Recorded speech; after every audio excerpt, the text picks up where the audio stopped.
Good morning. Good to have you with us. I'm Joe Fryer. And I'm Savannah Sellers. Right now on Morning News Now, cautious optimism. This morning in Washington, as debt ceiling negotiations between congressional leaders and the Biden administration continue, with a White House meeting yesterday that left the door open for a possible deal by the end of the week. There's still work to do, but I made it clear to the Speaker and others that we'll speak regularly over the next several days. We've got the latest from Washington as President Biden switches up his overseas plans to avert a looming economic disaster. Mounting tension this morning on the southern border as new court documents show agents released more than 6,400 migrants without court dates and without a way to keep track of them. Meanwhile, Florida Governor Ron DeSantis is now saying he will send back up to the border even as migrant crossings fall. We've got the latest in a moment. Also this morning, one-on-one with billionaire Elon Musk in an exclusive interview with CNBC's David Faber. The tech mogul talks Tesla, Twitter, and why he tweets what he wants to tweet, even if it costs him cash. And later in the hour, we are flipping the script with the first Native American female playwright to open a show on the Great White Way. And if it's flipping the script, that means Joe has that interview coming up in just a little bit. Can't wait to see. It is a play called The Thanksgiving Play. It is hilarious, funny, satirical. You'll enjoy I love it. I have my own personal Broadway reviewer. I love hearing this. We'll begin this morning with the latest on the standoff over the debt ceiling in Washington, but there is optimism in the air today following a vital meeting at the White House. President Biden and Vice President Harris met with congressional leaders yesterday. They are hoping to break the logjam and avoid a potentially catastrophic first ever default, which could happen as soon as June 1st. Now, President Biden is heading to Japan today for the G7 summit, but he is cutting his overseas trip short, skipping Australia so he can return to Washington and continue negotiations. Well, no deal was reached during yesterday's meeting. The president says he is hopeful one could be reached soon. We just finished another good, productive meeting with our congressional leadership about a path forward to make sure that America does not default on its debt for the first time. For the latest, we are joined by NBC News congressional correspondent Julie Serkin and NBC News White House correspondent Monica Alba. Good morning to both of you. Monica, let's start with you. There is mounting pressure on both sides to get a deal done to avoid defaulting on the country's $31 trillion debt. So what was the tone and some of the key takeaways of this meeting? Well, it did seem, Joe, like it was at least a little bit more productive than the one that was held a week prior, where there were a few more personal fireworks and where both sides really were completely dug into their positions and said that there wasn't much progress made. Yesterday, at least the principals, so we're talking about the president, the vice president, the top congressional leaders, agreed that default should not be an option, that everything must be done really to avoid it. And now there's at least a little bit of a path forward on how to get there and some broad areas of potential compromise. Now, it's not entirely clear how this is all going to work out, but at least it seems they're headed in a direction that is a little bit more constructive. But at the same time, the president had to cut short his trip overseas. He will be heading to Japan in just a couple of hours. But then those stops in Australia and Papua New Guinea have now been postponed or canceled entirely because he says he wants to get back to Washington to continue these talks. Here's a little more of how the president framed the meeting in the context of all of this. There's still work to do, but I made it clear to the Speaker and others that we'll speak regularly over the next several days. The nature of the presidency is addressing many of the critical matters all at once, so I'm confident we're going to continue to make progress toward avoiding default and fulfilling America's responsibility as a leader on the world stage. So the president will be in daily contact. He will have some phone calls with negotiators. His team will continually brief him so he can kind of be a part of the conversations from there. But the other important thing here, when we talk about some areas of cooperation, things like permitting reform, some unspent COVID funds, there is some agreement there, but there's still a lot of disagreement on a couple other sticky items like work requirements for some federal benefits. So still a lot to hash out here, but at least everybody agrees this has to get done in the next 2 weeks. Joe and Savannah. And Julie, let's bring you in here to talk about the other side of this. House Speaker Kevin McCarthy, he did say that they remain far apart despite this meeting. He spoke with reporters afterwards. What is he saying at this point about the talks? Yeah, well, you heard Monica laid out so well from the White House perspective. Speaker Kevin McCarthy coming away from this second meeting, telling reporters they are still far apart. He's maintaining that Republicans are going to continue to flex their muscle, flex that Republican passed bill a couple of weeks ago, and try to demand negotiations to try and meet what the House Republicans were able to coalesce around already and try to pass. Here's some of what he told reporters afterwards. We've got to find a way that we can curve our spending, raise our debt limit, and also grow our economy. And the president agreed to appoint a couple people from his administration to sit down and negotiate directly with my team, so I found that to be productive personally. It is possible to get a deal by the end of the week. It's not that difficult to get to an agreement. So you heard McCarthy there, who everybody is looking for in the Republican Party, looking towards to kind of lead these negotiations with the president. You heard him say they appointed new people, new staff to the center of the negotiating table. McCarthy sees this as a positive development, and a lot of Republicans behind the scenes see this as a positive development too. I should note last night these negotiations began in earnest, this new phase of negotiations with staff for the president and for congressional leaders, including Speaker McCarthy's closest Republican ally, Garrett Graves, beginning to sit down and trying to hammer out if they can get to a framework in the next couple of days while the president is overseas at the G7. Because remember, this is the last week the House and Senate are actually planning to be in session together at the same time before that June 1st deadline. All right, Monica and Julia, thank you both for kicking us off this hour. Overnight, North Carolina lawmakers voted to ban most abortions after 12 weeks of pregnancy. The Democratic governor had vetoed that ban, but the GOP-led legislature overrode that veto. Yeah, this is the moment that chaos erupted on the legislative floor following that controversial vote. Take a look. Having passed by the requisite 3/5 vote, the House has overridden the governor's veto and the bill becomes law, notwithstanding the governor's objections. So be notified.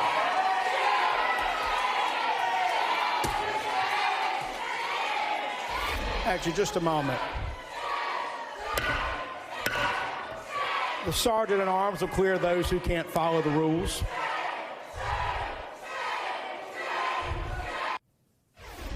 NBC News investigative reporter Chloe Atkins joins us now on This with More. Hi, Chloe. Always great to have you. So catch us up on how we got here with this bill, and then also just what is in it. How restrictive is it? So late last night, we saw the North Carolina State Senate and House really move rather quickly to override the governor's veto on the state's 12-week ban, which sailed it to victory. So what this ban does is it really reels back the time and the amount of time that people are able to get access to the care from 20 weeks to 12 weeks. And this was a major victory for Republicans, and it was a huge critical test for them because they now have a new slim majority in the General Assembly. So what this ban does is it bans abortion at 12 weeks, only allows exceptions for rape, incest, and if the mother's life is in danger. And it also requires more in-person visits as well. Now, we did hear from the governor of North Carolina, who spoke out after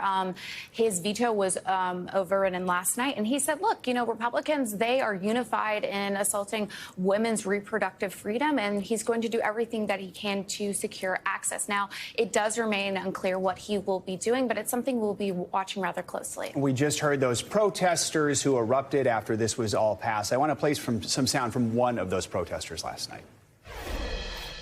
As an OBGYN, as a woman, as a mother, I feel really strongly that women should have the right to make those decisions. And I know this is a 12-week whip ban, but with all the restrictions, it's going to really, really limit access to abortion at all for many of the women in North Carolina. So what are some of the biggest concerns from those who oppose this 12-week ban? I mean, there are a lot of concerns. I mean, just hearing from that OBGYN, it really hits home for a lot of folks in the state and even the Southeast, because I want to remind folks, because after the overturning of Roe v. Wade, the Southeast turned into this huge abortion desert, and North Carolina was an outlier. It was dubbed an abortion safe haven state, where people from all over the Southeast, Texas, Mississippi, Georgia, were able to get abortion care in this state. And now with the time that they're allowed to get abortion in the state being dialed back to 12 weeks. That means that a whole lot of other people won't be able to get care, Joe. All right. Chloe Atkins, thank you for your reporting. We appreciate it. Thank you, Chloe. Well, we're getting new numbers this morning about migrant releases at the border. According to court documents filed Monday, Border Patrol released more than 6,000 migrants into the U.S. without court dates or the ability to track them since Thursday. Some 2,500 people of that 6,000 were released after a judge ordered Border Patrol to stop those releases, known as parole with conditions. Well, this news comes as Florida Governor Ron DeSantis announced he is stepping in to help Texas secure its border with Mexico. He says he is sending more than 1,000 state law enforcement agents and troops to the border. NBC News Homeland Security correspondent Julia Ainsley joins us now with more on all of this. Julia, good morning. Always great to have you with us. So let's talk through just some of those numbers. I know I listed off a lot here. Border Patrol says 2,500 migrants released after that order to stop those parole with conditions. Why did those releases continue after the court order was issued? And doesn't this policy ultimately defeat the purpose of trying to help migrants gain that legal path to citizenship? Is it just adding strain? That's so true. Actually, can I start with your second question? Because I think that's really important here. Florida is suing because they think that these migrants shouldn't be released without an ability to track them. And it's true. In the past, we've had ways for migrants to check in. They could have a GPS ankle monitor or even an app on their phone where they can check in, show where they are. There's someone who's following up where they are and making sure they're showing up for appointments, whether that be a court date or with ICE to later get that court date. But when they get released and they don't have court dates, what often happens is that they could miss the one-year deadline to apply for asylum. They're not sure how this immigration process works. They're not connected with a lawyer, and they don't go before a judge, in which case they would be in a position to claim what's called defensive asylum. That's claiming asylum to avoid deportation. And if they don't get into that process soon enough, many of them don't understand that they only have a one-year window to apply. So first of all, this isn't just a matter of trying to play cat and mouse with migrants. It's also a matter of migrants' rights here and things that they may be missing out on. Secondly, what happened, what DHS says happened in a sworn affidavit is the reason why 2,500 were released even after the judge issued that they not use this practice is because they had already been processed. Basically, they had already turned on the spigot, started processing people, 6,400 under this new parole with conditions memo. And then there were 2,500 who had been already processed but not released when the clock struck midnight on May 12th and the order went into effect. And so since they had already processed them under parole with conditions, they had to release them that way too. So that's what we're looking at here. But it is something to watch. The judge did say last night that he is not holding the Biden administration in contempt of court for releasing them. And Julia, let's talk about some of this other new information here, this deployment of help of law enforcement agents from Florida. Governor Ron DeSantis announcing this. What is that going to look like? Where will those agents go? Well, it's interesting. It's sort of similar to what we saw in Texas. State agents are not able to fully carry out immigration law. They can't be arresting them. They can't be processing them. That all falls to federal agents because immigration is a federal, those immigration laws are federal statutes. And so in this case, they could be supporting them. In Texas, though, sometimes the line may be crossed. We've seen Texas agents ordering migrants where to stay. And of course, migrants wouldn't know who to listen to and who not to. So if they're told not to cross over a certain line, they're going to do it. So a lot to watch here to see how these state agents in Florida are instructed and how they might interact. Absolutely. Julia Ainsley, as always, thank you so much. Now, officials in sanctuary cities like here in New York are also struggling to handle the influx of migrants. Yeah, the city has been forced to repurpose hotels and now public schools to be used as shelters. It's a decision that is causing outrage among parents. NBC News national correspondent Gabe Gutierrez has this story. The migrant crisis in New York City is escalating. After new protests by parents and children to the city's potential plan to house asylum seekers in school gyms. Oh, sad. I was crying. It hurts to see that, you know? No, I do not feel safe having my kids in this school. I am terrified because as a nation, like, we're so worried with everything that's going on in schools with mass shootings and everything. Now we have something else to worry about. And it's not only this school.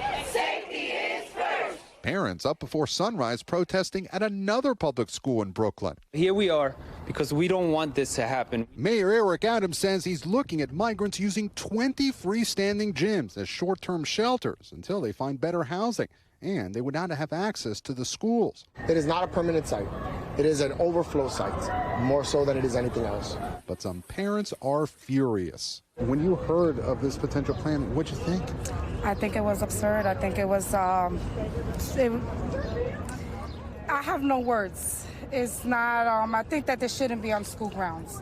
Anywhere but not school grounds. Adams, who has blasted the Biden administration before for not helping enough with the migrant influx, is now stressing that it's expected to cost city taxpayers more than $4 billion by next year. None of us are comfortable with having to take these drastic steps, but I could not have been more clear for the last few years, for the last few months of what we are facing. It's all happening as the city faces pressure to expand its overwhelmed shelter system, with people arriving on buses and planes from border states like Texas. The crisis is not when the buses come in. The crisis is when you have people sitting in shelters and in hotel rooms with no place to go, no work, no way to get around the city. The mayor is also announcing that the historic Roosevelt Hotel in Midtown Manhattan will soon house migrants too. It's been vacant for more than 2 years and has as many as 1,000 rooms. That's in addition to several other hotels across the city, including this one just steps from Times Square. I came for the purpose of giving my son a better life, this man from Venezuela told us. How long do you expect to be here? ¿Cuánto tiempo espera estar aquí? This woman said, I'm just trying to save up a little more money to be able to find another place to go to. She's already lived here for 4 months. Our thanks to Gabe Gutierrez for that report. And New York Mayor Eric Adams has also announced plans to begin busing migrants to other counties in the state to help alleviate overcrowding. But that's getting pushed back with other leaders throughout New York State.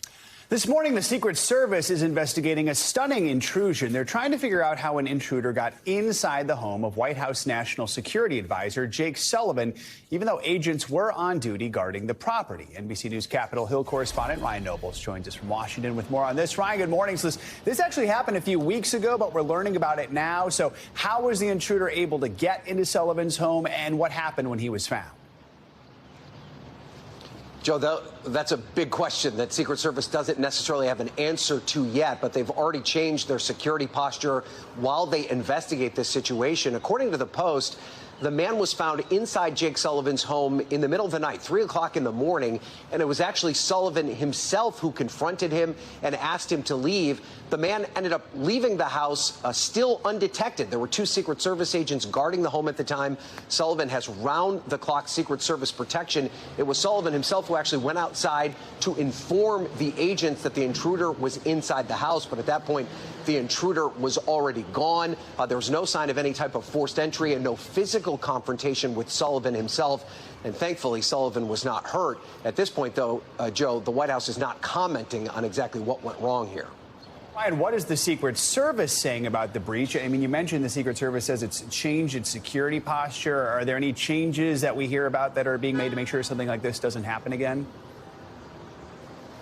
Well, they don't comment on their specific security posture, Joe, but they do admit that this was a serious failure and that they are making changes immediately. What's interesting about this case is that they were unable to actually question the intruder because he took off before Secret Service agents even knew that he was there.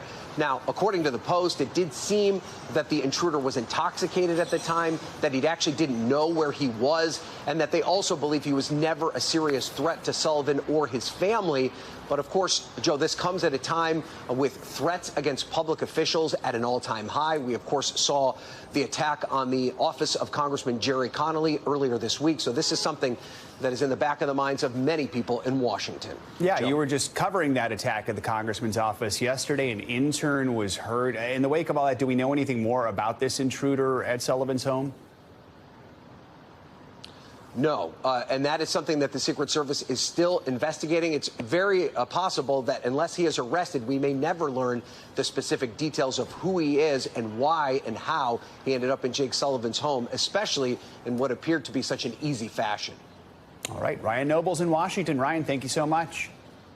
Let's get a check on your morning news now weather on this Wednesday morning. And Bill Cairns is with us today. Hey, Bill, good morning. Hey, great Wednesday morning to you guys. So all yesterday and in the afternoon and the evening, we were tracking severe weather. Happy to report no tornadoes yesterday, so that was good. But we did have a lot of storms producing small hail and also wind damage. So there is some cleanup to be done. All of the blue dots that were in Kentucky there and then went into areas of North Carolina, Virginia, that was probably the worst of it. And then hit and miss storms. In all, 121 severe weather reports. Today, I don't think it's going to be quite as bad. Those storms exited overnight through the Outer Banks. We have a few showers and storms that are dying off here in areas of Mississippi as they're trying to push into Alabama, but these will fire back up this afternoon. We only have a marginal risk today of severe weather, so I'm not expecting anything widespread, but if you are in central Mississippi, Alabama, or Georgia, over towards Savannah, you do have a chance of seeing at least isolated severe storms later on this afternoon. And then after sunset, we should expect some storms to pop up in areas from western Kansas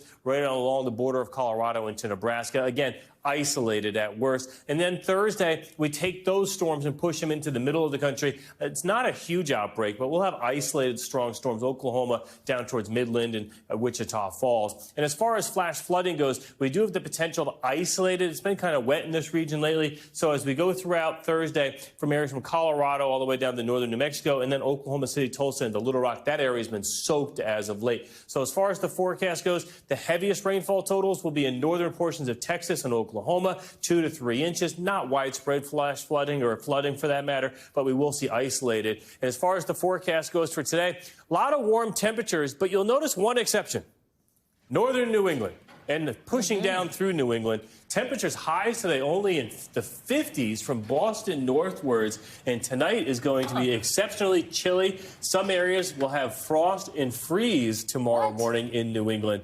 Yes. So when I was growing up as a kid, we always, Memorial Day weekend, when we always planted our garden. My grandparents had a big garden. And my grandmother had a rule. It was never before Memorial Day because of reasons like this. And is this why you're a weather person now? Because your grandmother was so... I was just an insane little, second grader, and I was like, I want to do the weather. Right. Yes, that's a different story. That's a different way. We're not going to go that deep into that. All right. Wow, dreams realized. Bill, thank you so much. See you in a little bit.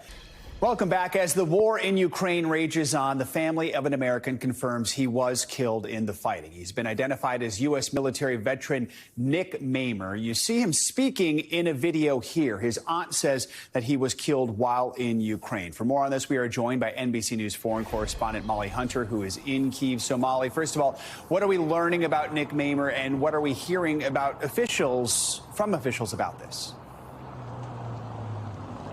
Yeah, Joe, good to be with you. A big picture, we have not received official confirmation from either U.S. officials here or the State Department. Joe, this has been really a problem, I should say, in the last 15 months. It is incredibly hard for U.S. officials to confirm any American deaths on the battlefield. We believe that Nicholas Mamer, he was 45 years old, from Boise, Idaho, was the 10th American to be killed in the last 15 months of this war. But what we're learning is from his family. So we spoke, a colleague of mine spoke with his aunt overnight who confirmed his passing. His uncle actually gave an interview to their hometown newspaper, Joe, and he talked about how this was a man who didn't let obstacles get in his way. He was very respected. He first joined the U.S. Army in 1996, and he has been in Ukraine since 2022. You just showed that Facebook video where he explained why he was here, and he wanted to use his military expertise for humanitarian needs, to train up civilians, to train up soldiers, and really to save lives, is what he said to his family and to his friends, Joe. Molly, let's talk about what's happening on the battlefield. Ukraine says it has reclaimed a region of nearly 8 square miles in the eastern city of Bakhmut. What can you tell us about that push? Yeah, Joe, and this doesn't sound like much, but you've got to remember the focus, the fiercest fighting has been over the bitterly contested eastern city of Bakhmut. And when you look at drone footage, actually our partners at Sky News obtained drone footage over the city. It is a shell of a city. So what they are fighting for is really the remains of a city that stood where Bakhmut was. But this is where the fighting has been. There's been very few gains that the Ukrainian military has reported. So 8 square miles, I think it's actually specifically kind of 7.7 square miles, is what they say their biggest military battlefield advancement in months, and they have done that just in the last few days. So they feel like they have the momentum right now. They are training troops, we know, around the clock, Joe, ahead of a possible counteroffensive. The other thing I do just want to note, Joe, of course, we spoke yesterday about the massive aerial blitz we saw overnight in the early hours of Tuesday. When you talk to Ukrainian officials, they say that is really what has changed in the last couple of weeks in the war, is the very intense missile attacks from the Russian military. Let's also talk about diplomacy. This morning, a top Chinese envoy is in Kyiv for a second day of talks with Ukrainian officials. This is part of China's push for a political solution to the war. Do we know how those talks are going? Joe, we don't. We have asked the Ukrainians, we have asked the Chinese. We have not received official confirmation or any kind of meeting readouts or any pictures that actually show that Special Representative Li Hui, he's the Special Representative for Eurasia. He was actually the former ambassador to Moscow just a couple of years ago, leaving that post. This is a man who knows Russia really well. He's a fluent Russian speaker, we have learned. And so he has apparently come to Kyiv for 2 days of meetings, you know, just as much as we do, basically, for meetings with officials, we can assume, in a bid for a peace plan in terms of mediating. This is a man who knows one side very well. So when you talk to Western analysts, there is some skepticism that he would really be a neutral player. Of course, China, a staunch ally of Russia. But interestingly, Joe, Secretary of State Tony Blinken was asked about a potential role for China in any kind of mediation process just a couple of weeks ago by the Washington Post. And he said, look, leaving the door open, a possible role for China as mediator could be very beneficial, were his words, Joe. All right, Molly Hunter in Kyiv. Molly, thank you. And now let's get back to President Biden's foreign trip, which is going to be cut short by the debt ceiling crisis. Today, Biden is heading to Japan, where he'll meet with world leaders at the G7 summit. NBC News Chief White House correspondent Peter Alexander is at the site of that meeting in Hiroshima, and he joins us now with the latest. Hi, Peter. Good morning. So tell us the focus of the G7 meeting and just how much of a shadow this debt ceiling crisis is casting. Well, we'll detail more of the debt ceiling in a moment. Obviously, it does cast a shadow on this, impacting the back end of the president's trip to this region, no longer going to Papua New Guinea or to Australia as well. But certainly the focus of the next several days will be here in Hiroshima. This is the hometown of the Japanese prime minister. It is, of course, where the first atomic bomb struck, and the damage, the devastation here obviously maintains a lasting impact, not just on this community, but on the world. It's now a place where they support the message of peace. And so I think there really is going to be a lot of focus on the crisis taking place right now with Russia's invasion of Ukraine. This is the second G7 summit since that war began there, and real concerns about Russia's threat of using nuclear weapons there in the future. And obviously Japan is in a position where it will try to alert its allies around the world, the seven of the world's biggest economies, that what's happening in Europe right now could also happen in the Indo-Pacific, with real concerns about China's military buildup in this region, certainly as it relates to the situation in Taiwan. Right now, North Korea, only a short distance away, has just continued to build up its arsenal of ballistic missiles capable of carrying nuclear weapons. So those are two of the key focuses that we will see. The issue of Ukraine and Russia, the issue of nuclear weapons, certainly high among the priorities as it relates to the conversation that they'll be focusing on here. Savannah? And, Peter, when it comes to this debt ceiling crisis, the possibility of the U.S. defaulting on these debts, are other nations, are other leaders at the G7 summit, are they concerned? Well, it's obviously something that would have ripple effects, not just badly impacting the economy in the United States, but certainly impacting the global economy as well. The power of the dollar is king, and it would have wide-ranging impacts. We know that some of the negotiators from both the White House and Kevin McCarthy's side met late last night. They did, both President Biden and McCarthy, appear to express some optimism that they were making some progress on this, but there is a lot of ground still to cover here. One of the topics that's being debated right now is the issue of work requirements. We have heard from the Republican, the House Speaker McCarthy, saying in effect that it's a red line, that there must be new work requirements for those who receive public assistance benefits right now. Democrats oppose that. So where they go from here will be key. But the president for months had said that he was not going to negotiate about hiking the debt ceiling, effectively about America's ability to pay the bills that have already been incurred in the past. But now he's, in a sense, doing just that. Even if the debt ceiling is raised, there will certainly have to be some spending cuts in the eyes of the Republicans for this to get resolved. Now just 14 days away from what they call that X date, when the U.S. would default on its debts. And consider the consequence of all of this. There is a real impact even as they near this date. With the president not going to Papua New Guinea, he will no longer be what would be the first ever U.S. president to go there. And it forces the cancellation separately of a trip to Australia for the Quad Summit. Here is the Prime Minister of Australia on the impact of all of it. The blocking and disruption that's occurring in domestic politics in the United States with the debt ceiling issue means that because that has to be solved prior to the 1st of June, otherwise there are quite drastic consequences for the US economy, which will flow on to the global economy. A major Australian newspaper today saying the Prime Minister's disappointment is President Xi's victory. Of course, it is the Chinese president who would only be happy to see a breakup of that scheduled summit that was supposed to take place in Australia. Back to you guys. Peter, Alexander, thank you so much. Let's take a look at what else is making headlines around the world, starting with severe floods in northern Italy. NBC News foreign correspondent Claudio Lavanga joins us from Rome. Hey, Claudio, good morning. Good morning, guys. Yes, let's start here in Italy, where at least 3 people have died and 3 others at least are confirmed missing after several towns in the north of the country suffered severe flooding. At least 5,000 other people had to be evacuated and rescued as rivers broke their banks after days of heavy rain. The alert remains high in the region as more heavy rain and bad weather is expected. Now let's go to Melbourne, Australia, where at least 18 school children were rushed to the hospital after a horrific bus crash. The bus was carrying 45 students when it was hit from behind by a truck and rolled over. Their injuries included crushed limbs, forcing amputations, as well as head injuries, spinal injuries, and serious cuts. The truck driver has been charged with dangerous driving. And finally, let's head to the bottom of the Atlantic Ocean, where the shipwreck of the Titanic received a full-sized digital scan. The impressive 3D view of the entire ship was created using deep-sea mapping. Remotely controlled submarines spent more than 200 hours surveying the wreck and took more than 700,000 images from every angle to create an exact 3D reconstruction. The hope is that the highly precise image will help shed new light on what exactly happened on that tragic night back in 1912, guys. We're still so fascinated by what happened more than 100 years ago. I know. Claudia, thank you so much. Thanks.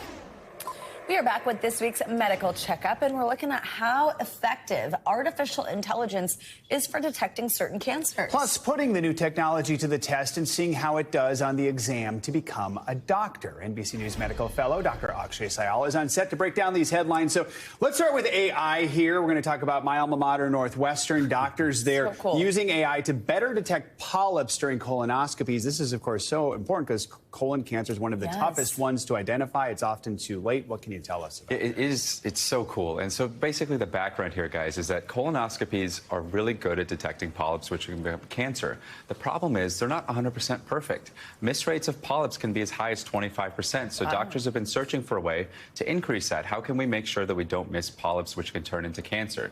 So they're turning to AI. This is FDA approved. This is something, by the way, that's available today. And at Northwestern is now the standard of care. So every patient starting June 1st who goes there can get this. And it's using AI during the colonoscopy, which could eventually decrease the colon cancer diagnosis by up to 40%. And so really the doctor's orders here, guys, are one, know the screening guidelines. It's for most people, it's going to be about the age of 45, depending on your personal or family history. It can be a little bit lower. And two, ask if AI is an option. It's not just Northwestern. Places around the country are starting to use this. It's FDA approved, and it can really, really help, detect future cancers. That's interesting that you can just start asking if AI can be involved in your doctor's appointments. We talk all the time about AI and future.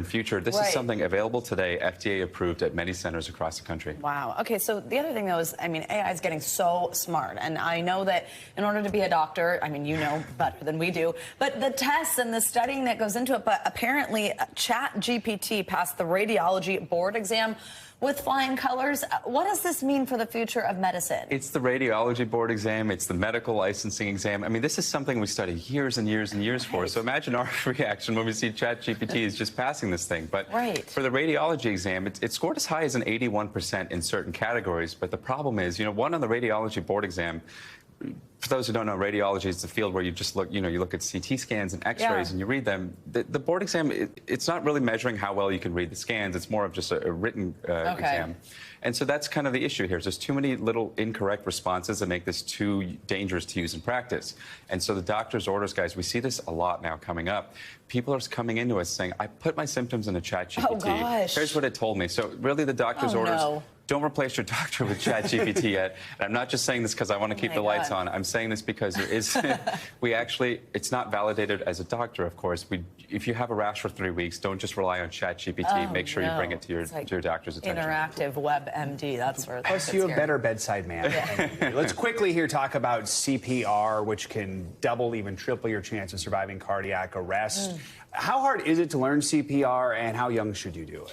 So now the American Heart Association has new guidelines out that children as young as 4 years old, down from about 9 to 10, what they were saying earlier, can start to learn the importance of CPR. And this is as simple as learning when to call 911, learning how to practice hand rhythm in chest compressions, which they can start to learn about 9 to 10 years old, actually doing the compressions. So the doctor's orders here, guys, is a really cool movement now called hands-only CPR, because they find that some people don't want to do CPR because they're afraid of mouth-to-mouth. So hands-only CPR, it's 2 steps to save a life. Ready? First one, call 911. Second, hands just like this, one over the other, place it on the center of the chest, and you want to push as hard as and fast as you can, about 100 to 120 beats per minute. It's the same beat as Staying Alive, Hips Don't Lie by Shakira, and Crazy in Love by Beyonce. All of those songs work. All the genres. Yeah, we've got you covered. You got to know one of those. Dr. Seil, really good information as always. Thank you so much. Anytime.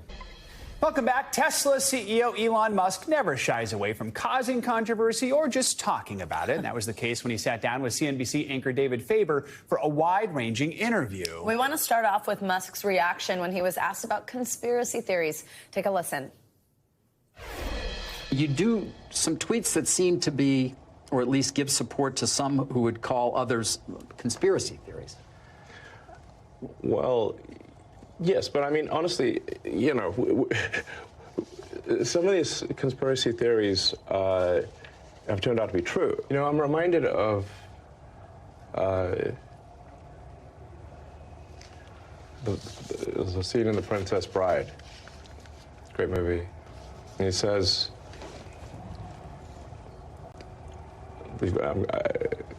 offer me money, offer me power. I don't care. I'll say what I want to say, and if the consequence of that is losing money, so be it. You might remember Musk made waves shortly after buying Twitter by demanding workers either return to the office or resign. Here's more of him talking about that. I'm a big believer that people are more productive when they're in person, and really, man, and the whole sort of work from home thing. It's like, I think it's.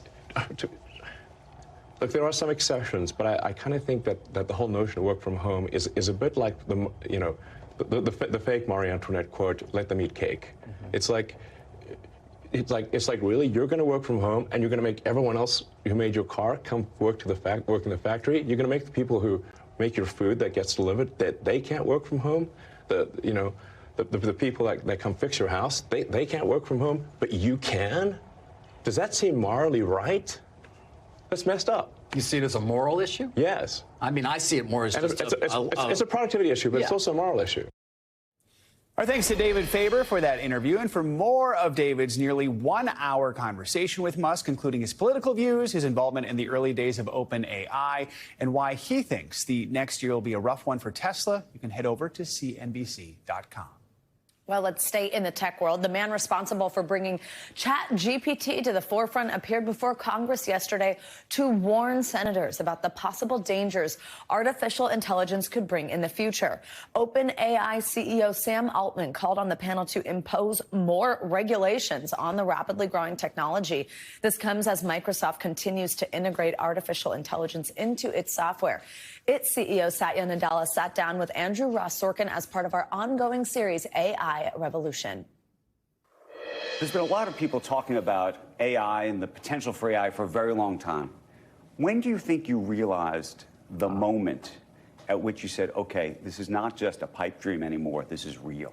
Yeah, a couple of moments. So the first time it started showing, I'll call it emergent qualities, right? When it learned to code, when it was not trained specifically, that's when I felt like, wow, this is different. Different in that generative AI essentially learns and increases its own capability, which has some worried it could surpass human intelligence.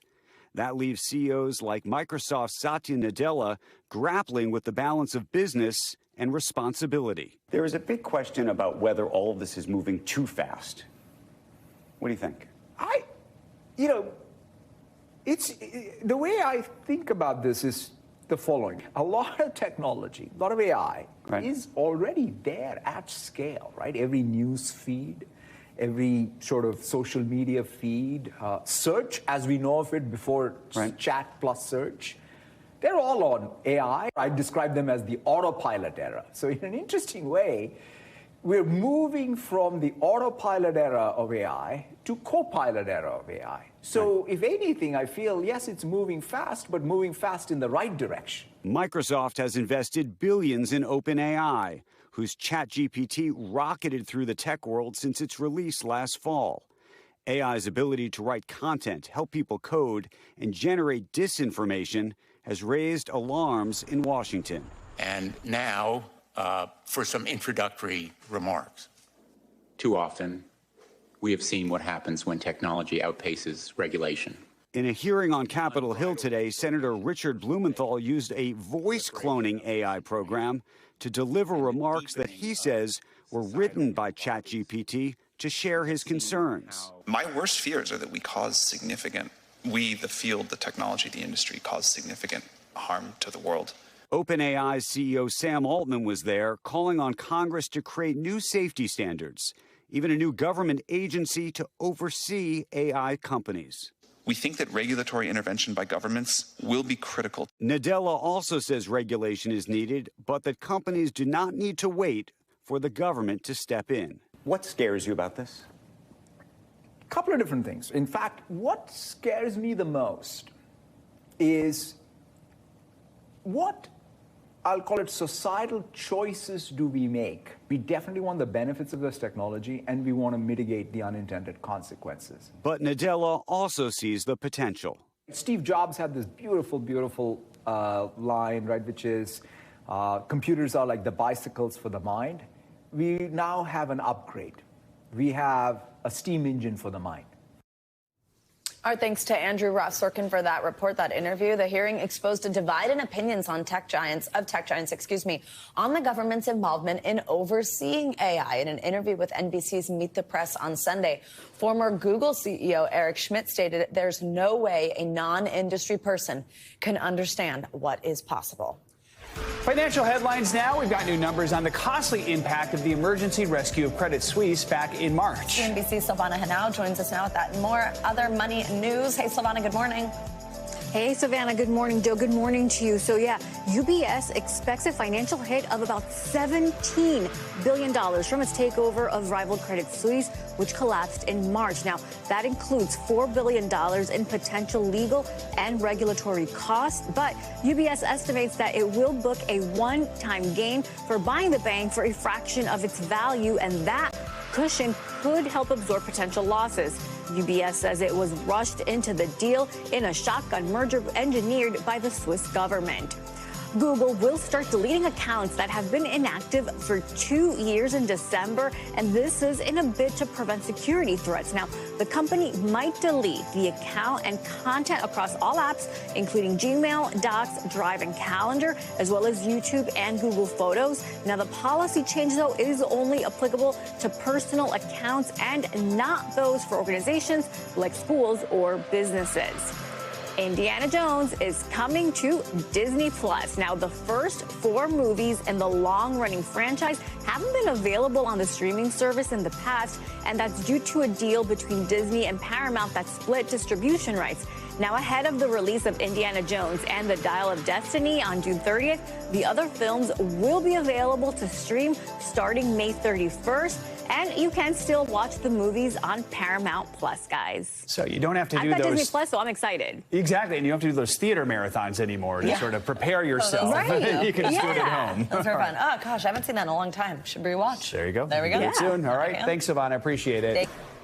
Welcome back. Well, a massive world tour just wasn't enough for Beyoncé this year. She just teased that she's launching a big new business venture. It looks like it's a hair care line. Now, Beyoncé is, of course, known for her gorgeous hair, and now it looks like she could be letting fans in on her secrets to success. She shared a teaser on her Instagram where she talked about her first job. Get this. It was actually sweeping hair at her mom, Tina's salon, and the band, of course, that she was a part of, Destiny's Child, actually performed for clients while they got their hair done. She wrote about her mom in her caption saying, quote, having learned so much on my hair journey, I've always dreamed of carrying on her legacy. What a cool full circle little anecdote there for this business. Yeah, it's great to bring that all full circle, and I'm eager to see. Everyone can soon have Beyonce hair, right? Exactly. All right. Let's hope. Thanks, Savannah. Thanks, Savannah. Now to our series, Flipping the Script, featuring people on screen, on stage, and behind the scenes, shining a spotlight on diversity. Enter Larissa Fasthorse. Last month, the playwright made history, becoming only the second Native American writer and the first Native American woman playwright to bring a show to Broadway. It is a critically acclaimed comedy called The Thanksgiving Play. Fasthorse is currently in South Dakota working on her next project, but she took a little time to chat with us from a car. So we're 4 white people doing a culturally sensitive first Thanksgiving play for Native American Heritage Month. As best and simply as you can, how do you describe the plot of the Thanksgiving Play? 4 people trying so hard to do everything right that they get it all wrong. This is 4 white people trying to put on a Thanksgiving play. Yes, for Native American Heritage Month, and they're trying to hit all of those things. However, they're trying to do it without any Native American people in the room. To be clear, they wanted Native American people in the room, and they really mean well, but well-meaning isn't ever enough. Those 4 people are played by 4 well-known actors, TV stars Darcy Carden, Scott Foley, and Chris Sullivan, and 2-time Tony winner Katie Finneran. Help her recover from the false value placed on her sexuality, because I've taken that journey. It's an understatement to say this is a satire, right? Yeah, but you know what? I'm really clear that it's definitely a comedy within a satire. There's absolutely satire in it, but there's a lot of comedy that I put in intentionally because I call that the sugar that helps the medicine go down, right? So I have to take a bus. Have you ever taken a bus? I want people to feel invited into the conversation. I want people to feel, unsettled and questioning why they weren't taught a lot of the truths and the history that we learn about during the play about Thanksgiving. And I want people to ask why. Why didn't I know these things? Why haven't I thought about these things before? Why wasn't I taught these things? And then I want them to go find some answers and to start making some change. And I want them to be invited into that conversation. This idea from some that they don't want kids to learn about hard histories because it might make them feel like there's racism out there. What do you make of that? We have to know things about each other. I mean, how can you possibly understand another person if you don't understand who they are, where they came from, how we are both related? I mean, ignorance and hiding truth and hiding facts just isn't a way to get there. We need to get our creative juices flowing. I know this play has been seen in other cities around the country. How does it feel to bring it to Broadway? It's a goal I've had since I started playwriting, is I wanted to be the first Native American woman on Broadway, and I'm very fortunate to have been here after the great Lynn Riggs, who was the first Native playwright on Broadway, but that was the beginning of the last century. So that's a little concerning.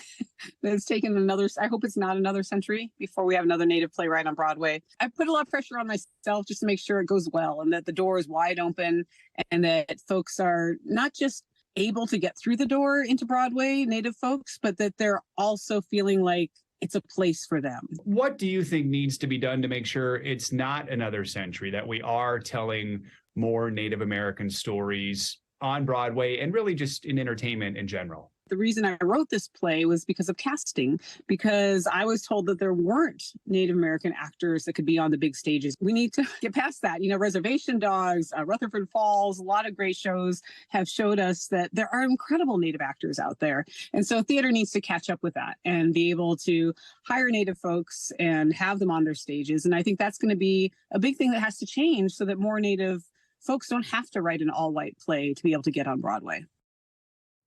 Fast Horse is busy these days with 7 plays hitting stages around the country this year. She hopes the next show she brings to Broadway does feature Native American actors. As for the Thanksgiving play, you can check it out now at the Helen Hayes Theater here in New York. I saw it just before it opened. It is so funny. It is just hilarious. The amount of shows that you are able to fit in with as much as you work and the time that we get up just amazes me. But I love that I get the early reviews. If you need a recommendation. That does it for this hour of Morning News Now. But the news continues right now. Stay with us.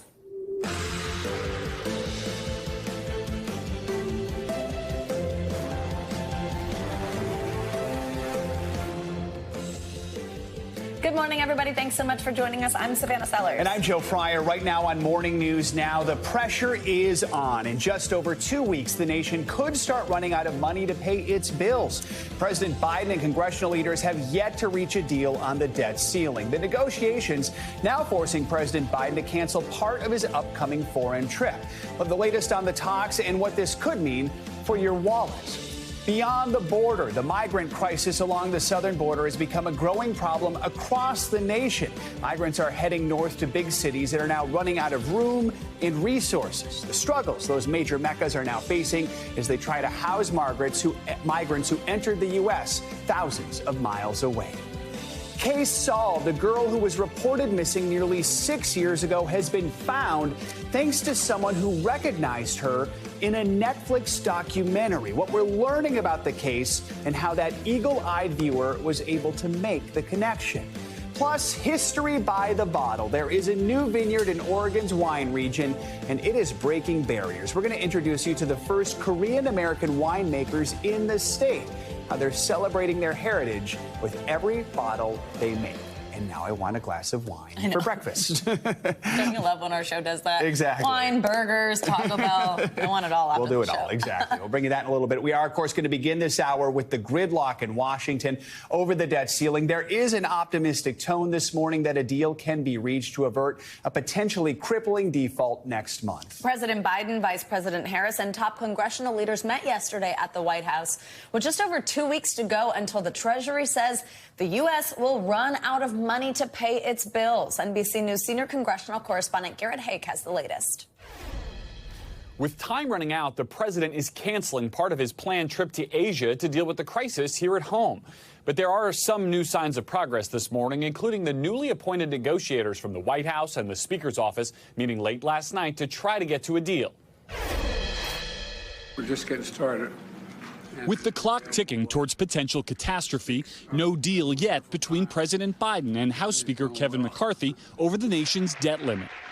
There's still work to do. But Tuesday's White House meeting between the president and congressional leaders may have broken new ground. There's an overwhelming consensus, I think, in today's meeting, the congressional leaders, that defaulting on the debt is simply not an option. It is possible to get a deal by the end of the week. It's not that difficult to get to an agreement. For the first time, Democratic leaders are conceding a bipartisan compromise will be needed to break the impasse, likely combining an increase in the nation's borrowing limit with spending cuts. We all agreed that the only path forward is to reach a bipartisan agreement anchored in common ground. That means a so-called clean debt limit increase with no spending cuts attached, favored by the president and Democrats, is now off the table. The White House says President Biden has appointed 2 top aides to lead negotiations with the House Speaker's team. While the president will depart for the G7 summit in Japan today as scheduled, he'll cut his overseas trip short, skipping a planned summit in Australia, returning to Washington Sunday to deal with the crisis. Because the global financial system relies on the dollar, economists say damage from even a short-term default could be disastrous. With the government unable to pay its bills, Social Security checks, tax refunds, and veterans benefits could all be delayed. Interest rates would spike, and if the market takes a big hit, as expected, the value of your retirement account could plummet. In the 2011 standoff over the debt ceiling, stocks plunged 20%, and the U.S. credit rating was downgraded for the first time in history. And that's when Congress passed a debt ceiling increase on the very last available day. Now, Treasury Secretary Yellen said yesterday that they are already seeing the impacts of brinksmanship, her words, on the markets this time. She's watching for hits to things like business confidence and borrowing costs as these negotiations drag out, the costs of inaction already apparent. All right, Garrett, thank you. Well, overnight, North Carolina joined the growing list of states with strict abortion bans. Republican leaders there voted for a 12-week abortion ban, overriding a veto from the state's governor just days earlier. NBC News senior national correspondent Stephanie Gosk has the details. Hey there. In the wake of the overturning of Roe v. Wade, North Carolina has been considered a safe haven by some women seeking an abortion in the South. But now the landscape is shifting for them yet again, with new obstacles making it more difficult to get the procedure. Overnight, U.S. abortion access facing another major shift as one of the remaining southern states to allow abortions tightens restrictions. Late protests in the North Carolina Capitol after the state banned the procedure after 12 weeks. The Democratic Governor Roy Cooper vetoed the new ban and went on the road trying to persuade others to join his side. But a united Republican Party voted to override him. The people of the state are just family values, conservative people. Supporters say the bill's a compromise, since according to the CDC, over 90% of abortions take place before 20 weeks. And it allows for cases of rape, incest, and health of the mother. But it includes more restrictions for those seeking abortions, like mandated doctor's visits and more regulations for clinics. With all the restrictions, it's going to really limit access to abortion at all. Governor Cooper saying overnight, quote, several Republican lawmakers broke their promises to protect women's reproductive freedom. It's all part of the changing landscape for abortion access across the country since the Supreme Court overturned Roe v. Wade last year, as many southern and some Midwestern states have banned abortions entirely, or under 6 weeks. North Carolina was one of the only southern states with lighter restrictions. After the Roe decision, the state had an increase in the number of abortions provided, suggesting that women from surrounding states may have traveled there, according to a nonprofit that supports abortion access. This is about making sure that politicians stay out of my family decisions, out of my doctor's offices. And it comes as 2 other states are considering changing access this week. South Carolina is locked in a fierce fight over banning abortions after 6 weeks of pregnancy. And overnight, Republicans in Nebraska moved a 12-week abortion ban forward. Now, of course, abortion will remain in the spotlight at the center of political debate as we head into the 2024 election. And the Republican frontrunner, former President Trump, has been under pressure to say whether he would sign a national abortion ban, so far refusing to answer the question directly. Back to you. All right, Stephanie Goss, thank you so much. Now to Ukraine, where amid intense new Russian airstrikes, we're now learning that an American military veteran has died in the fighting. NBC News foreign correspondent Molly Hunter joins us from Kyiv with that story. Molly, good morning. Joe, good morning. That's right. Very sad news confirmed by his family. 45-year-old Nicholas Mamer is one of at least 10 confirmed Americans who have been killed since the war started here in Ukraine. This, as Ukraine says, they have the momentum around that eastern city of Bakhmut. This morning, the grim confirmation that another American has died fighting in Ukraine. Overnight, Nicholas Mamer's aunt, Sherry Mamer, confirmed to NBC News the 45-year-old veteran from Boise, Idaho, passed away. Yesterday, a video posted by a pro-Russian blogger on Telegram shows Wagner mercenary chief Yevgeny Prigozhin standing over what he says is a dead American soldier in Bakhmut. The group posting an Idaho driver's license and what appear to be genuine U.S. documents for Nicholas Mamer. The U.S. State Department said they were aware of the report but offered no official confirmation. Maymer's family says he was a decorated veteran. His service record, obtained by NBC News, shows he joined the U.S. Army in 1996. Maymer traveled to Ukraine in 2022, posting this update. And I'm putting together a training program for the territorial defense, and that is going to allow me to hopefully save some lives. The fiercest fighting today over the ruins of what was once the eastern city of Bakhmut. The Ukrainians say they have recaptured nearly 8 square miles in the last few days. Overnight, President Zelensky trying to capitalize on the momentum with European allies. That we, in unity, will give 100% in any field when we have a goal to protect our people and our Europe. Meanwhile, as the fighting shows no signs of letting up, the CIA sensing an opportunity inside Russia, where privately some may disagree with the 15-month-old war.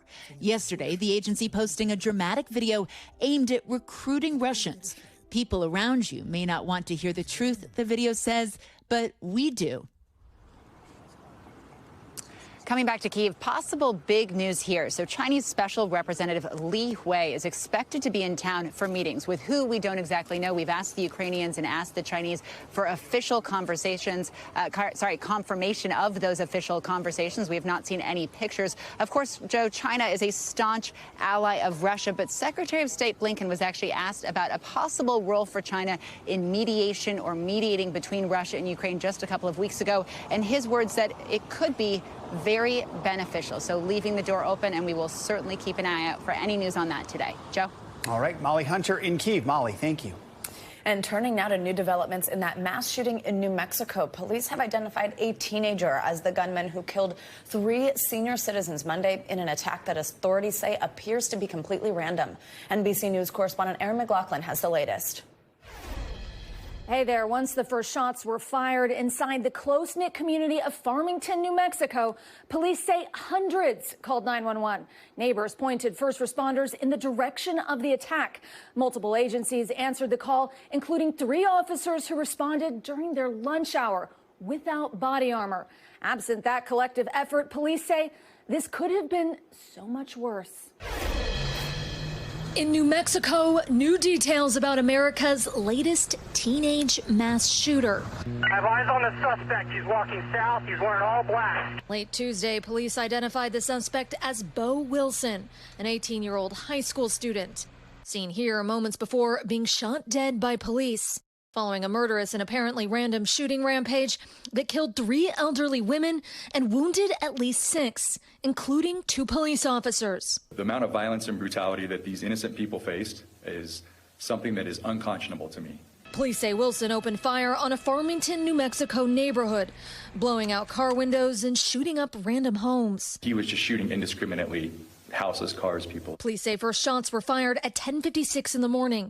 About 10 minutes later, police shot the gunman dead, having been armed with at least 3 different weapons, including an assault-style rifle.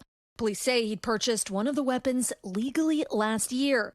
The rest belonged to a family member. He got them from a family member. And by got them, that's a loose interpretation of the word. All of the victims shot in their cars. Among those lost, 79-year-old Shirley Voita, a mother of 5 and retired school nurse who'd been married for 57 years. Just pillars of the community. 97-year-old Gwendolyn Schofield died alongside her 73-year-old daughter, Melody. Family member and state representative Mark Duncan tells NBC News they were women of faith. It's a horrible thing when tragedy hits, and I can tell you that Aunt Melody would probably be the first one that put her arms around that young man as he lost his life. We're also learning more about the suspect's past. Police say he did have minor infractions as a juvenile, but nothing that would rise to the level of a serious crime.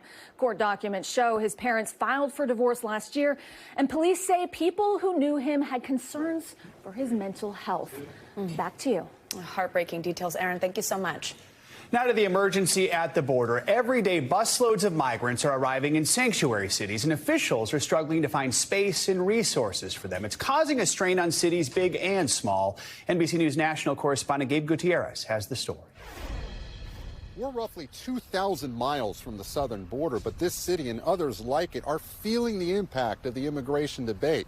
This county is now suing to keep migrants out, but not before some were already bused to this hotel. This morning, the ongoing migrant influx is being felt far beyond the southern border. Just hours ago, 2 buses carrying nearly 100 migrants arrived in New York City from Laredo, Texas. While from Chicago and Philadelphia to Denver and Pittsburgh, shelters are being stretched thin in cities from coast to coast. Illegal border crossings have actually dropped each day since the COVID border restriction known as Title 42 expired last week. But with border processing centers slammed, newly released court documents reveal more than 6,400 migrants were released into the U.S. last Thursday and Friday. In Chicago, there are now pop-up showers for migrants living in police stations. They have not showered for probably from 5 days to almost 2 weeks. While in New York City, parents and even students are protesting a new plan to temporarily house asylum seekers in school gyms. What worries you most? I don't know these people. Why can't they send them someplace else? New York City Mayor Eric Adams says there's just no room anywhere else. We spoke with this woman who's been living at an emergency shelter near Times Square for 4 months. How long do you expect to be here? I'm just trying to save up a little more money to be able to find another place to go, she tells us. The mayor is blasting the Biden administration for not doing more. We're not getting the support that we deserve here in New York City. The immigration debate now spilling into the suburbs, too. Orange County, New York, granted a temporary restraining order, stopping more migrants from being bused to local hotels for now. The county executive says homeless veterans were pushed out of hotel housing early to make way. The 20 veterans that were displaced, that is really sends a bad message. You can't just drop a bombshell on them and kick them back out to the streets. Leave the veterans alone. Neighboring Rockland County is also sued to keep migrants out, so we expect court battles over the coming weeks. Meanwhile, New York City budget officials estimate that housing and caring for migrants will cost taxpayers more than $4 billion by next year. Back to you. All right, Gabe, thank you so much. If you're in New England, time to cover those plants or bring them inside. Meteorologist Bill Cairns is here with the Morning News Now weather. That's right. We heard it's frosty. Hey, Bill. Yeah, it will be. So you guys like it when I ask you questions, right? Yeah. Always, because we do so well. Yeah. Okay, so when was the last time we had significant rainfall in not just New York City, but in the Northeast? You know how long? Can you think back? Well, didn't New we have York, some a couple weeks ago? Yeah. A couple weeks ago. Very good. It was 2 weeks ago. 2 weeks ago. Yes, it was about 2 weeks and about 2 days that we actually had significant rain, but it hasn't really rained since then. Okay. Yeah, so that's not good. You kind of like the frequency to increase a little bit more than that, and for that reason, we actually have red flag warnings up for areas of New England, portions of New Jersey too, because things have gotten very dry very quickly, and the humidity is so low today. I mean, you'll feel it when you go outside. And here's the forecast over the next 7 days. You'll notice that we have 0 rainfall in the New York City area, Jersey, Washington, D.C., and Richmond. So it's only going to get worse. There's a chance for some rain Saturday afternoon and evening with some coastal moisture coming up. It may clip Long Island and Rhode Island and the Boston area, but that's not even guaranteed. So if that doesn't happen, some areas could go 3.5 weeks without rainfall at least in New England. And that's pretty rare. It doesn't happen very often. Usually the frequency of rain's a lot more often than that. So with this dry air that's moving in, it's also chilly too for this time of year. You may love it. Roll the windows down in the car. Probably feels good. Temperatures in the 50s and the 60s during the day today. So that's, we call it free air. You can just open up the windows in the house. It's fantastic. 60 in Detroit, Pittsburgh at 63. But tonight, before you go to bed, make sure you slam the windows shut because it is going to get cold with the clear skies and pretty much a calm wind. Temperatures are going to get down to 28 degrees in Binghamton, which should be a record low. We're going to be in the 30s in the Hudson Valley, 42 as far south as Philadelphia. So a lot of people will be waking up in the night and probably turning their heat on in their houses too.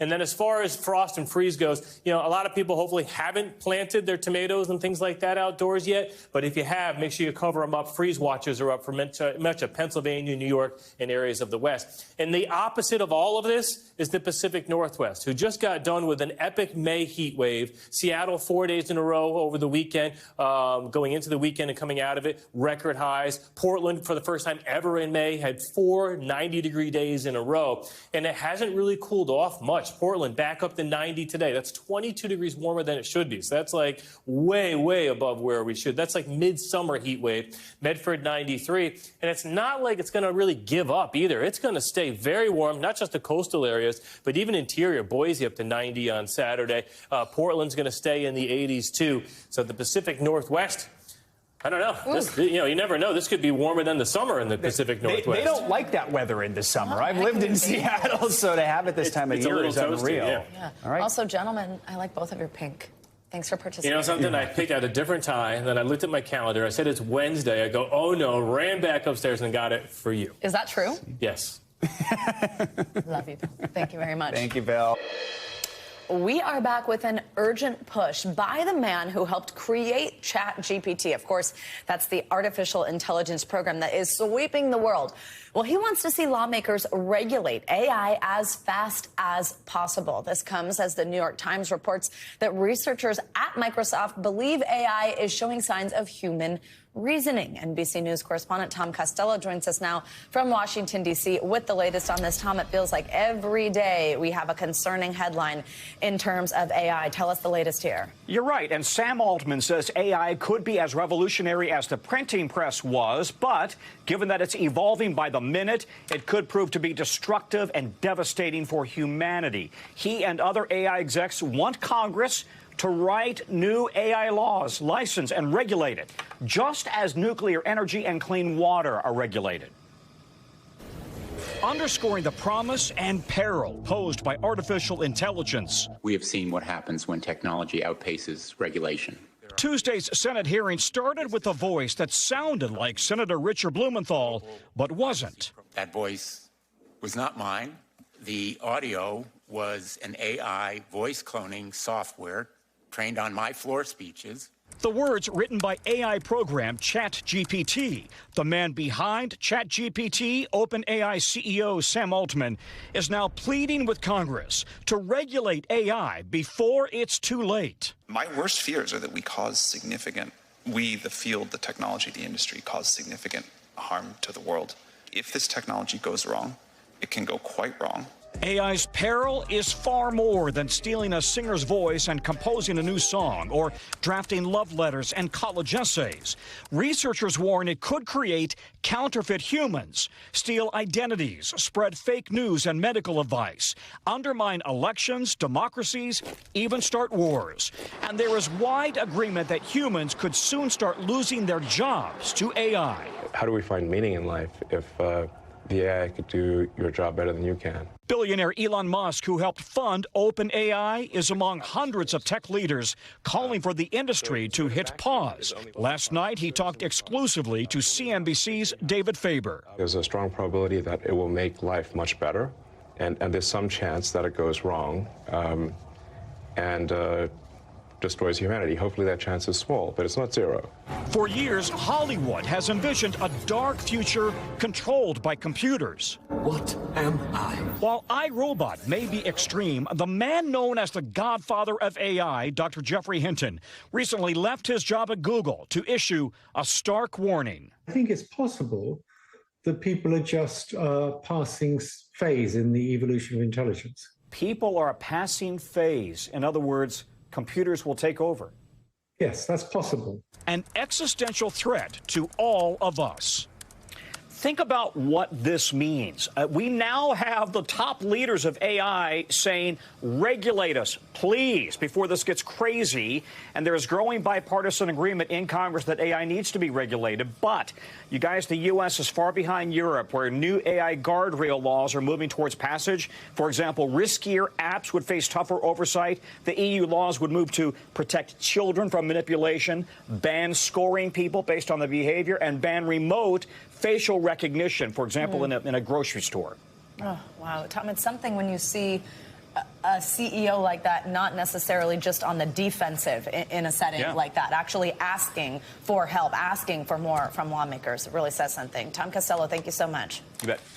Republican voters in Kentucky have picked the state's Attorney General, Daniel Cameron, as their nominee for governor. Cameron, who was endorsed by former President Trump, beat rivals, including former UN Ambassador Kelly Craft and Agriculture Commissioner Ryan Quarles.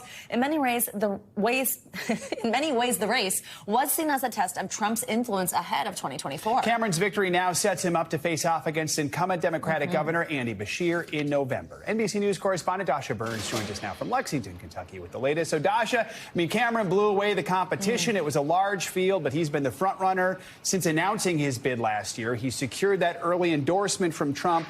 Walk us through what this win means and what it says about Trump's influence over Republican voters right now.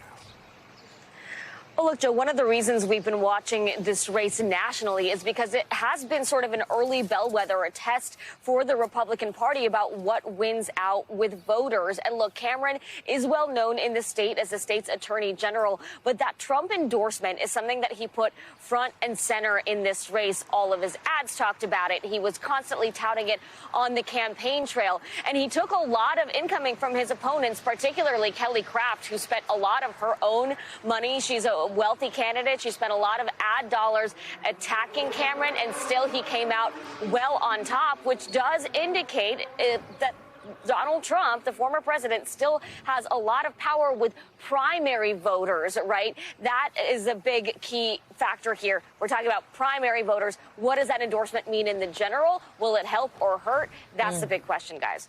So this was hurdle number one, but of course the big one here is going to be unseating a popular incumbent governor. That is a hard thing to do. What are some of Cameron's advantages here? Are there any, and how are voters feeling about him going up against the current governor, Andy Beshear? Well, you said it there, Savannah. Beshear is incredibly popular. He's led the state through several tough moments, the pandemic, tornadoes, that shooting recently where he lost a close friend of his as well. So he has a lot of popularity. It's going to be a tough, tight race. I imagine a lot more money will be spent here. I want you to hear from one of the voters we talked to yesterday who kind of laid the groundwork about what this is going to look like. Take a listen. He's young. I like his morals. He's got that swag to him, and I really like him. And the Beshears are similar to like a Kentucky version of the Kennedys. Oh, I got the last name, so I'm going to run. Similar to a Kentucky version of the Kennedys. Look, they have a lot of sway here and a lot of name recognition. And as I said, quite a popular governor here. So it's going to be an important one to watch. And again, that Trump endorsement that was so critical to winning the primary. We saw this in the midterms, right? A lot of Trump's endorsed candidates got through the primary, then got to the general election and lost. So we'll see if history repeats itself here, guys. Dasha, while we have you, we want to ask you about another race there in Kentucky. The Secretary of State, Michael Adams, did win the primary and a chance to secure a second term. He beat out two candidates who did campaign on voter fraud claims. So what can you tell us about this one?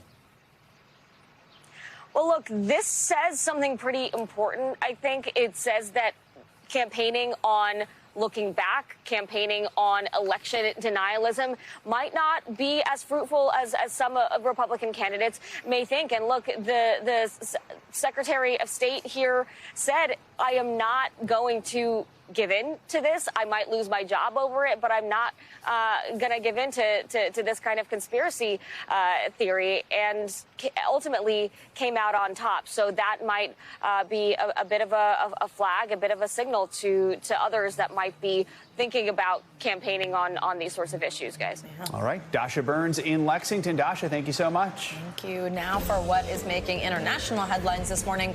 Police are now launching a full investigation into the deadly hostile fire in New Zealand. NBC News foreign correspondent Claudia Lavanga joins us from Rome with that and other world headlines. Claudia, good morning.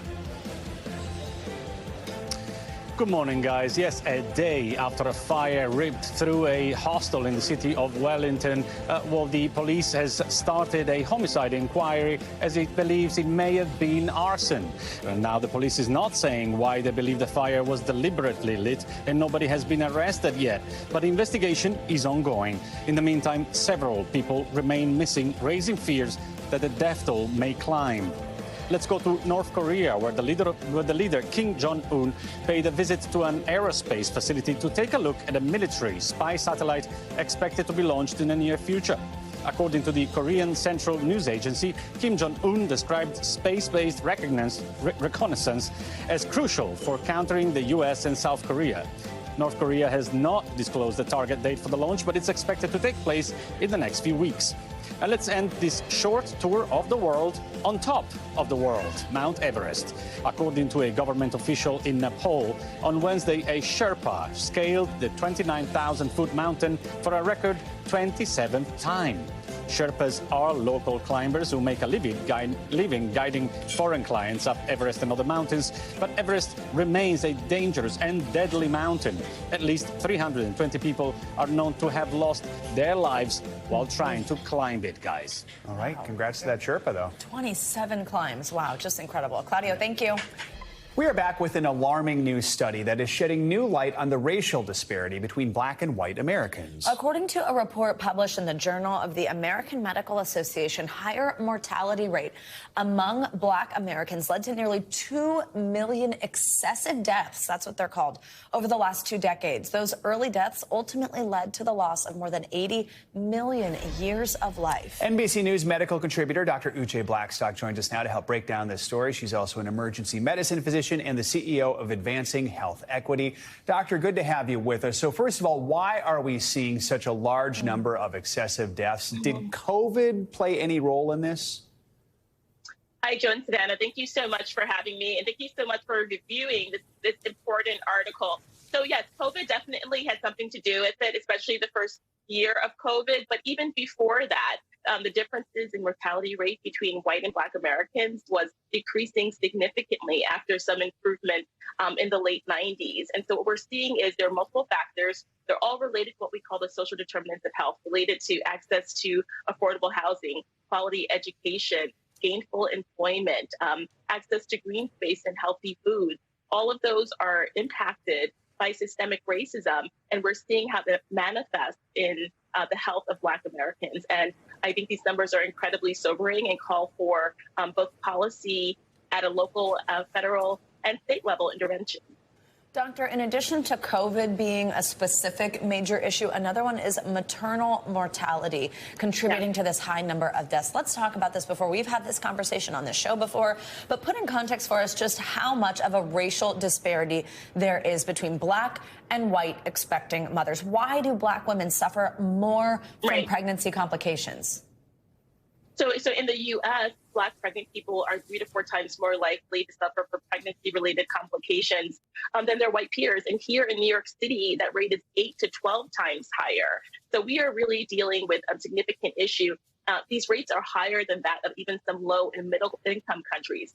I would say overall, the U.S. is not doing great in terms of their overall maternal mortality rate. But for black pregnant people, it's more striking. And it has, there are multiple reasons. A lot of it has to do with the fact that, pregnant people will say that when they ask for care or complain of a symptom, that they're not being listened to by their healthcare professionals. Another issue is just how maternal care is provided in this country. There really is not close follow-up after someone delivers a baby. We typically have a 6-week postpartum visit. That's not enough. Most other countries, you have a doula, you have a midwife that visits you at home and keeps track of the symptoms that you're having. So we may have to think about changing the model with which we take care of birthing people to that of other higher income countries where there's closer follow-up and with people are able to advocate for themselves and be listened to as well. Dr. Blackstock, we only have a little time left here, but we do want to talk about the price that black Americans pay. Given these higher mortality rates, black families are more likely to be grieving the loss of a family member at any given point. So what is the impact on physical and mental health? Yeah. And when we hear those numbers and we think about this, like those are missed graduations, missed celebrations, not having grandma or auntie or uncle at an important event, right? So, that's why we are seeing higher rates of depression, higher rates of anxiety. Even when we look at suicide rates over the last several years, those have actually increased over with young black men and women. So we've seen these increases, and we have a situation where we don't have enough mental health counselors of color. So again, we need to think about multiple ways to address this issue. Dr. Uche Blackstock, an important conversation. Thank you for joining us this morning to talk about this. Thank you. An Illinois girl who disappeared 6 years ago has been found, and it's largely because of a Netflix series that put a spotlight on her case. It's a positive example of America's obsession with true crime stories in this country. NBC News correspondent Maggie Vespa joins us from Illinois with the details. Maggie, good morning. Hey, Joe, good morning. Yeah, just an absolutely incredible story. As you point out, Kayla Unbehan was 9 years old in 2017 when police say her mother kidnapped her. Her mother didn't have legal custody at the time. Well, fast forward to this week. 6 years later, police here in South Elgin say she is now back home with her dad after someone in North Carolina, states away, recognized her from the Netflix hit Unsolved Mysteries. And experts add this is not an isolated case, noting that sometimes America's true crime obsession indeed pays off. Everyone. From in-depth docuseries a killer on the loose in New York to hours-long podcasts. This morning, investigators say America's true crime addiction has helped bring a young girl home. Hi, this is Kayla here. Back in 2017, police in South Elgin, Illinois say then 9-year-old Kayla Unbehan was abducted by her mother, Heather, after a judge granted Kayla's father full custody of the child. The dad, Ryan Iskirka, speaking to our affiliate at the time. When she canceled all that social media, that's another sign that she wasn't ever intending to come back. Despite years of dead ends, Iskirka refused to let the case grow cold, pushing his story onto the national stage, including in early 2020 appearing on Vanished, the Missing Persons Project, a series streaming on Peacock, which is owned by our parent company, NBC Universal. Here I am at home, wringing my hands, wondering where my daughter's at. And again last fall on Netflix's Unsolved Mysteries. Finally, this weekend, a crucial break in the case when investigators say someone in North Carolina who saw that Netflix show recognized Kayla at a clothing store and alerted police. Because of the tip, police say Kayla, now 15, is back home with her dad, while her mother was arrested and charged with kidnapping. She was released from custody after posting a $25,000 bond. Ryan Iskirka writing in a statement, "I'm overjoyed that Kayla is home safe," adding, "We ask for privacy as we get to know each other again and navigate this new beginning." 6 years is way too long. Let's face it, 6 minutes, 6 seconds is way too long to be away from your own child. And this is not the only case where true crime shows have made a difference. From HBO's The Jinx, which led to the murder conviction of the late real estate heir Robert Durst, killed them all. to the iconic Serial podcast, which helped free Adnan Syed from prison more than 20 years after he was convicted of murdering his girlfriend. Experts say the genre can be an invaluable tool to cracking cases. Kayla's just the latest proof of that. Do you work to get these kids' cases into these kind of true crime series to get that spotlight on them? We do, as we saw today, that it just takes one set of eyes to be a hero. And directors with the National Center for Missing and Exploited Children, who you just heard from in that piece, note that they only put these cases on these shows and on these platforms when authorities basically give them the green light and tell them they're comfortable, because of course they've seen cases like we all have where where online sleuths and kind of true crime fans can sort of produce complications, running away with theories online. But they say in these cases, this is definitely proof that true crime can produce crucial tips and crack a case, as we've seen, wide open. All right. Fascinating one, Maggie. Thank you so much. Welcome back. Time for our CNBC Money Minute with all the biggest financial headlines this morning, starting with details from Elon Musk's exclusive interview with CNBC. And CNBC's Silvana Hanau joins us. And look at her in her pink, too. Hey, Silvana, good morning. Hey, Savannah, good morning. On Wednesdays, we were pink. Exactly. Let me give you some Elon Musk headlines. He says that Tesla will launch ads for its electric vehicles. Speaking to shareholders at the company's annual meeting, he says, quote, "We'll try a little advertising and see how it goes." In an interview with CNBC, Musk says that Tesla would be interested in running ads that are informative, aesthetically pleasing, and beautiful, but didn't offer any more details. The move would be a shift for Tesla, which has largely avoided conventional marketing and instead relying mostly on word of mouth and tax credit incentives. Musk also continues to be critical of working from home.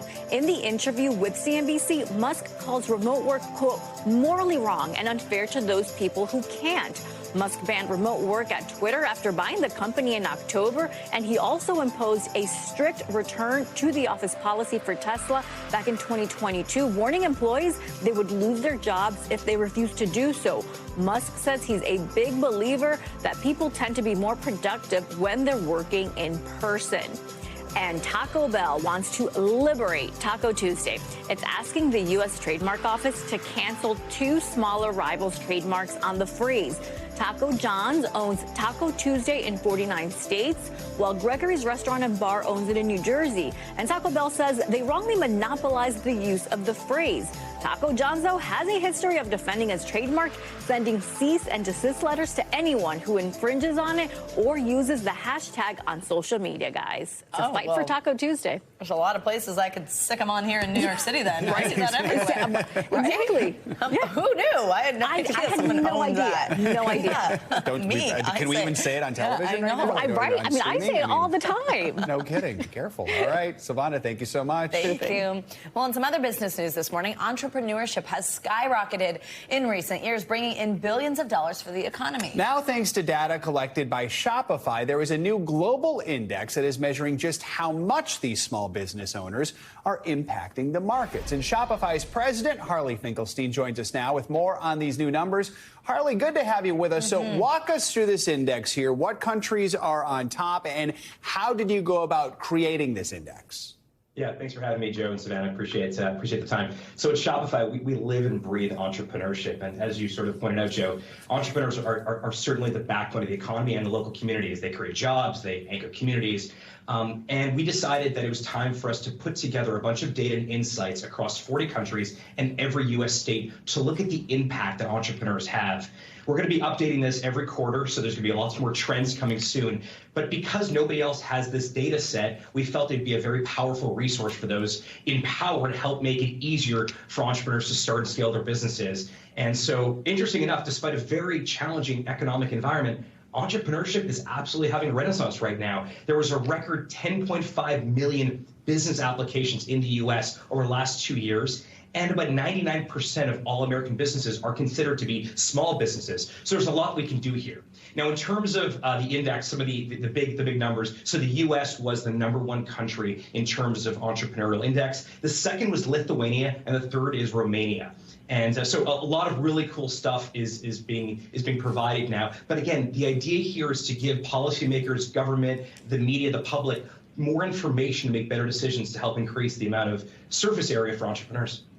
So then what kind of impact, let's talk a little bit more about this, do these small businesses and entrepreneurs have on the economy? You mentioned things like the jobs, the way they anchor communities. Let's dig in more on that.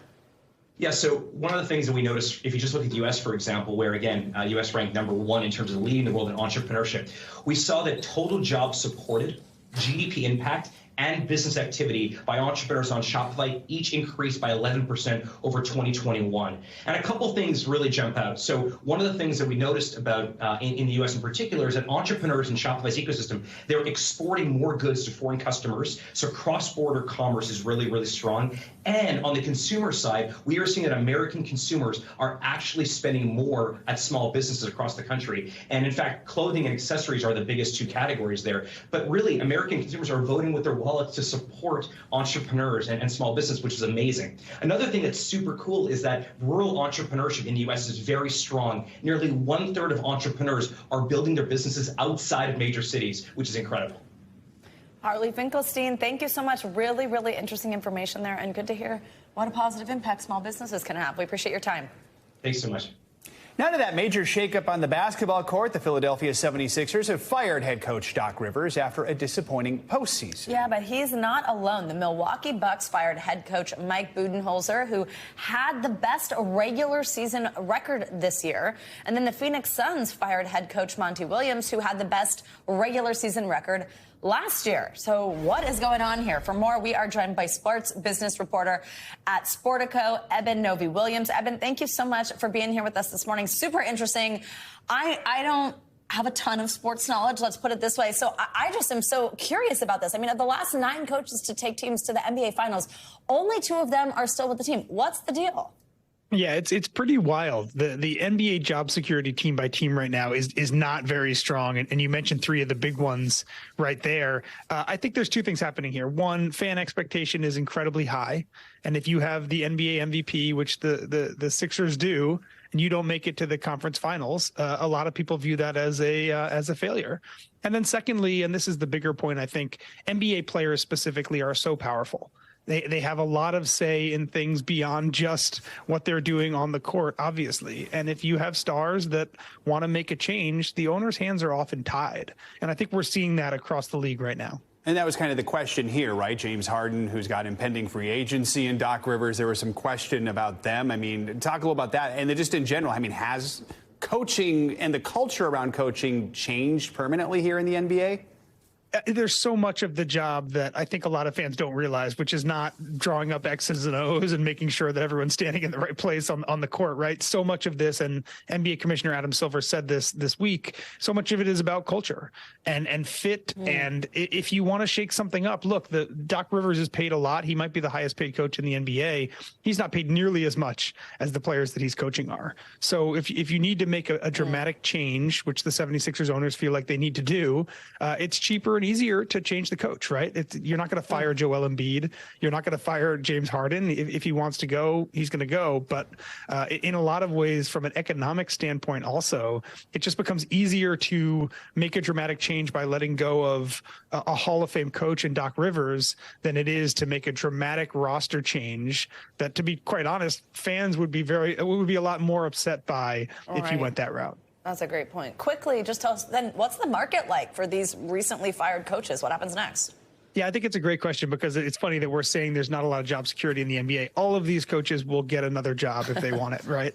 And probably get multiple ones. Mike Budenholzer will get another job, and if that doesn't work out, he'll coach again.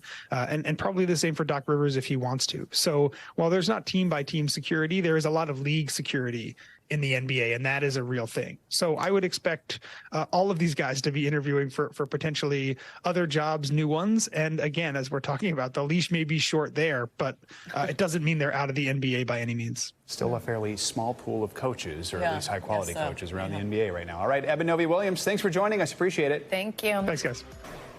Welcome back. If you're already on your second coffee, thinking about a third, you're not alone. According to a survey of office workers, more than 3/4 say they need 2 or more cups of coffee to actually start feeling productive for the day.